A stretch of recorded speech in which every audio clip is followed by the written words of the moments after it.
Assalamualaikum warahmatullahi wabarakatuh. Kami di sini akan mempresentasikan laporan tugas akhir proyek kecerdasan buatan yang berjudul Sistem Mendeteksi Kecurangan pada saat ujian. Yang disusun oleh saya sendiri, Ulay Iqbal Fauzi dengan NIM 210018477. Lalu ada Aswar 210018480 dan Muhammad Aditya Pratama dengan NIM 210018481. Oke, langsung saja ke bab 1.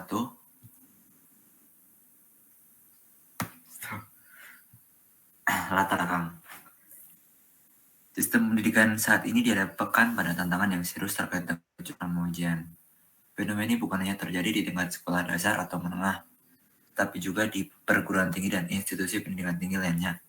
Kecurangan dalam ujian dapat mencakup berbagai praktik tidak etis seperti mencontek, menggunakan bahan referensi yang tidak diizinkan, bekerja sama dengan teman sekelas, atau bahkan menyewa orang lain untuk menggantikan diri sendiri dalam ujian. Kecurangan semacam ini merusak integritas sistem pendidikan, merugikan siswa yang jujur, dan merendahkan nilai-nilai yang seharusnya ditanamkan dalam proses pendidikan. Selain itu, kecurangan juga menciptakan ketidakadilan dalam penilaian kinerja siswa, karena mereka yang melakukan kecurangan mendapatkan nilai yang tidak pantas dibandingkan dengan mereka yang bekerja dan mengikuti aturan. Maka untuk menangani masalah ini, penggunaan teknologi menjadi salah satu solusi yang menjanjikan. Sistem mendeteksi kecurangan pada saat ujian adalah sebuah aplikasi teknologi yang menggunakan berbagai algoritma dan metode untuk mendeteksi kecurangan yang mungkin terjadi selama ujian. Sistem ini dapat menganalisis perilaku siswa dan aktivitas untuk mengidentifikasi kemungkinan adanya kecurangan.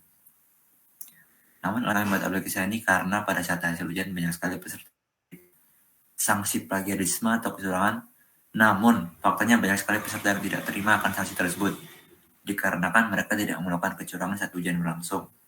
Kami asumsikan bahwa masih ada kecurangan pada fitur plagiarisme untuk menjaga peserta melakukan kecurangan pada saat ujian.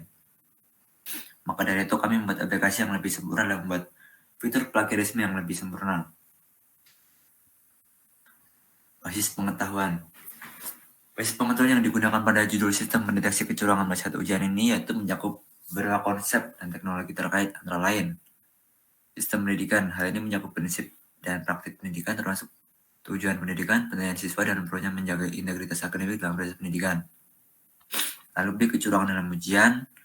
Hal ini merujuk pada berbagai bentuk praktik kecurangan yang mungkin terjadi selama ujian seperti menyontek, penggunaan bahan yang tidak diizinkan, atau bekerjasama dengan teman sekelas. C, teknologi pendeteksi kecurangan. Hal ini mencakup aplikasi teknologi yang digunakan untuk mendeteksi kecurangan dalam ujian.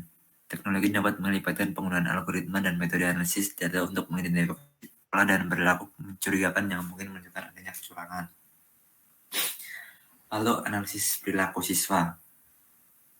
Salah satu aspek penting dalam sistem mendeteksi kecurangan adalah analisis perilaku siswa selama ujian.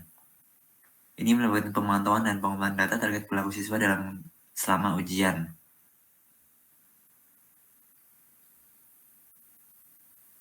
Lalu ada keamanan data dan privasi dalam pengembangan dan implementasi sistem kecurangan. Penting untuk mempertimbangkan keamanan data dan privasi siswa. Ini melibatkan kebijakan dan langkah-langkah untuk melindungi data pribadi siswa dan memastikan bahwa data tidak disalahgunakan atau diakses oleh pihak yang tidak berwenang. Lalu F, evaluasi dan kebijakan pendidikan. Sistem mendeteksi kecurangan juga dapat memberikan data dan statistik yang berguna bagi pihak berwenang untuk menganalisis tren kecurangan, mengembangkan strategi pencegahan yang lebih efektif, dan meningkatkan evaluasi pendidikan secara keseluruhan.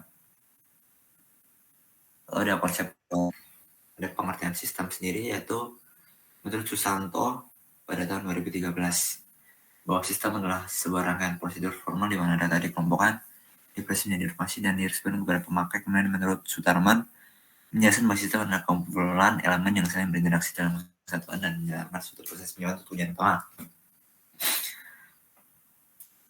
Selanjutnya akan dijelaskan oleh teman saya, Aswar. Ya, terima kasih. Saya akan menjelaskan pembahasan lanjut.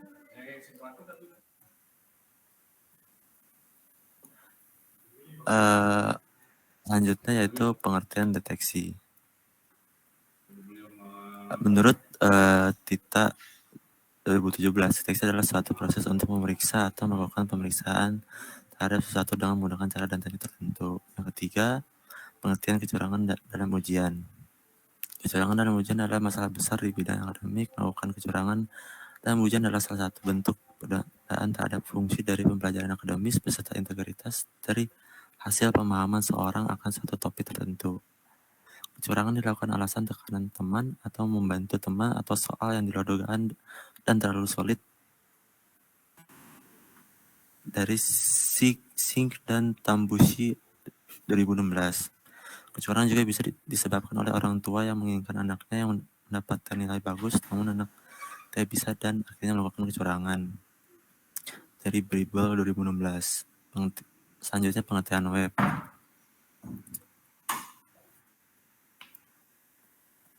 Dari Arif 2011. Web adalah salah satu aplikasi yang berisikan dokumen-dokumen multimedia atau teks, gambar, animasi, video di dalamnya menggunakan protokol HTTP dan untuknya mengaksesnya menggunakan perangkat lunak yang disebut browser. Yang kelima, pengertian PHP. PHP singkatan dari Hypertext Processor yang digunakan sebagai bahasa script server side dalam pengembangan web yang disisihkan pada dokumen HTML. Penggunaan PHP memungkinkan web dapat disebut dinamis sehingga maintenance situs web tersebut menjadi lebih mudah dan efisien. Karena pengertian MySQL, menurut Tarharjo, menjelaskan MySQL adalah software RDBMS atau server database yang dapat mengelola database dengan cepat, menampung data dalam jumlah besar, mampu diakses oleh banyak user, dan dapat melakukan suatu proses secara sinkron atau beberapa multi-tendered. Pada saat ini, MySQL banyak digunakan di berbagai kalangan untuk melakukan penyimpanan dan pengolahan data, mulai dari kalangan akademis sampai kalangan industri. Lanjut ke bab 2 pembahasan, yaitu ada yang pertama ada tahapan pembuatan. Tahap pembuatan metode pengembangan sistem yang digunakan dalam penelitian ini menggunakan metode waterfall. Adapun tahap yang terdapat dalam metode penelitian dengan waterfall menggunakan analisis dan desain terstruktur. Menurut Abdul, metode waterfall merupakan metode yang sering digunakan oleh analisis sistem dalam pengerjaan dari suatu sistem yang dilakukan secara berurutan. Di sini ada langkah-langkah pengembangan sistem waterfall, yaitu yang paling atas atau yang pertama analisis kebutuhan, selanjutnya desain sistem, selanjutnya penulisan kode program, selanjutnya pengujian program, dan terakhir penerapan program dan pemeliharaan. Di sini saya akan menjelaskan analisis kebutuhan. Dalam analisis kebutuhan pada sistem deteksi membutuhkan perangkat lunak atau software dan perangkat keras hardware. Yang pada kebutuhan perangkat lunaknya terdapat PHP, Xampp, MySQL, Windows 11. Nah, dan pada kebutuhan perangkat keras ada bisa laptop RAM-nya 8GB, SSD-nya 500GB, dan mouse dan keyboard. Yang kedua itu desain sistem. Nah, desain sistem itu untuk merancang sebuah sistem pendeteksi kecurangan pada saat ujian menggunakan beberapa diagram. Yang kedua yaitu sketch diagram sama activity diagram. Yang ketiga, penulisan kode program. Nah, pada tahap penulisan kode program dilakukan dengan menggunakan program Laravel dan PHP yang dihubungkan dengan server database MySQL. Yang keempat, ada pengujian program. Nah, pada tahap pengujian sistem diuji setelah proses pengkodean selesai untuk memastikan tidak adanya error pada sistem aplikasi dan penyesuaian pada perangkat lunak dan perangkat keras yang sudah ditentukan pada tahap analisis kebutuhan sebelum sistem aplikasi diimplementasikan kepada pengguna. Yang kelima ada penerapan program dan pemeliharaan. Nah, pada tahap ini dibagi menjadi beberapa bagian untuk proses penerapan program dan pemeliharaannya. Ada 3, yaitu pemilihan tempat instalasi perangkat keras dan perangkat lunak, penerapan untuk pengguna aplikasi, pengetesan sistem aplikasi.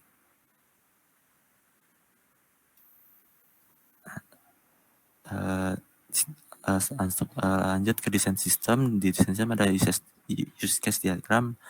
Di sini dosen dan mahasiswa login.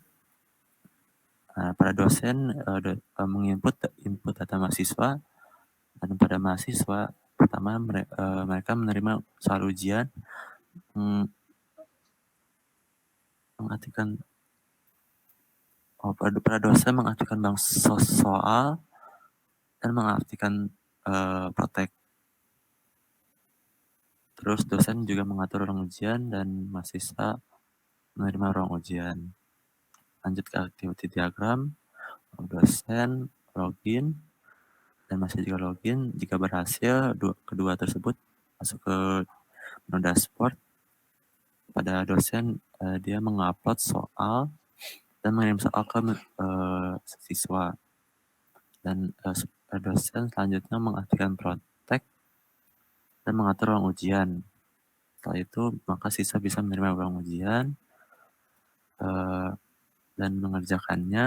Nah, jika si siswa melakukan kecurangan dan terdeteksi kecurangan, maka dosen bisa melakukan pemblokiran. Mahasiswa itu tidak bisa mengerjakan ujian tersebut. Selanjutnya dilanjutkan oleh Mas Adit. Silakan Mas Adit. Baik, untuk berikutnya di sini saya akan menjelaskan tentang tampilan aplikasi tentang kecurangan pas sistem pada ujian. Di sini terdapat pada form login di mana dosen harus login terlebih dahulu agar dapat masuk ke menu aplikasi.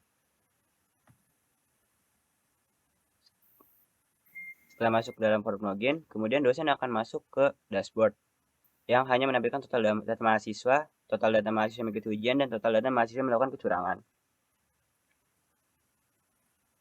Setelah itu terdapat form data mahasiswa. Pada form data mahasiswa menampilkan data mahasiswa yang akan melakukan ujian pada form ini. Dosen dapat melakukan curut.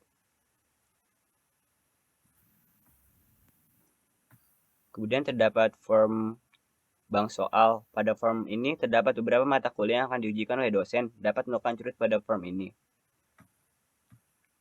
Tampilan proses pengaktifan timer dan protek. Dosen harus menceklis pada form di bawah agar dapat mengaktifkan timer dan protek. Kemudian dosen harus mengisi data yang ada pada form di bawah ini. Dan pada form protek, dosen harus menceklis bagian mana yang akan digunakan untuk mendeteksi kecurangan pada saat ujian. Kemudian ada form ruang ujian. Pada form ini terdapat beberapa mata kuliah dan nama mahasiswa yang sedang melakukan ujian. Proses pemblokiran mahasiswa yang melakukan kecurangan. Pada form di atas, dosen dapat melakukan pemblokiran bagi mahasiswa yang melakukan kecurangan pada ujian mahasiswa. Pada ujian, mahasiswa pun akan langsung terselesaikan. Jika dosen telah melakukan pemblokiran, maka mahasiswa tersebut akan langsung diblokir dan ujian pun terselesaikan. Langsung saja kita ke prototipenya.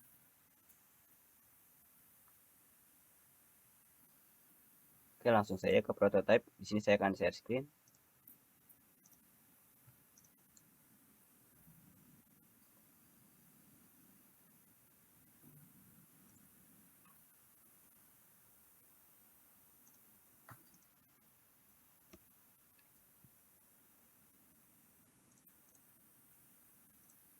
Dan ini merupakan prototype dari aplikasi yang telah kita buat.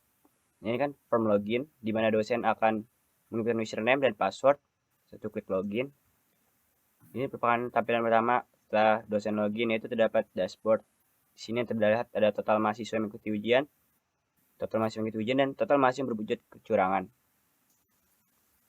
Di sini terdapat data mahasiswa. Di sini dosen bisa melakukan tambah, edit, atau hapus. Di sini ada bank soal. Bank soal ini fungsinya untuk menambah soal dari jenis mata kuliah juga. Di sini bisa mengatur untuk proteknya. Di sini untuk ada enable timer, enable protect. Kemudian di sini ada untuk menambah waktu start dari tanggal berapa, kemudian waktunya jam berapa. Kemudian di sini ada protect untuk mengaktifkan keamanan tentang step switching, kamera, mikrofon, ataupun photos random. Kemudian di sini ada ruang ujian, di mana ada terdapat nama mahasiswa dan statusnya ujian dikerjakan atau belum dikerjakan. Di sini kita bisa melihat detail juga. Dan di sini untuk melakukan pemblokiran seperti ini. Apakah Anda akan memblokir Angga? Yes. Angga telah terblokir. Oke, mungkin segitu saja penjelasan tentang prototipe aplikasi ini. Oke, selanjutnya yaitu penutup, kesimpulan dan saran. Kesimpulannya itu pembuat aplikasi sistem deteksi kecurangan pada saat ujian merupakan proses yang kompleks dan memerlukan perhatian yang serius terhadap keamanan, privasi, dan keadilan. Konsep teori harus mempertimbangkan aspek-aspek ini untuk memastikan aplikasi dapat berfungsi dengan baik dan sesuai dengan aturan yang berlaku. Tahapan pembuatan prototipe aplikasi memberikan panduan dalam mengembangkan model awal yang dapat diuji, dievaluasi, dan diperbaiki sebelum diluncurkan. Saran, untuk menanggulangi banyak siswa dalam melakukan kecurangan pada saat ujian, tidak juga harus menggunakan sistem pendeteksi kecurangan ini.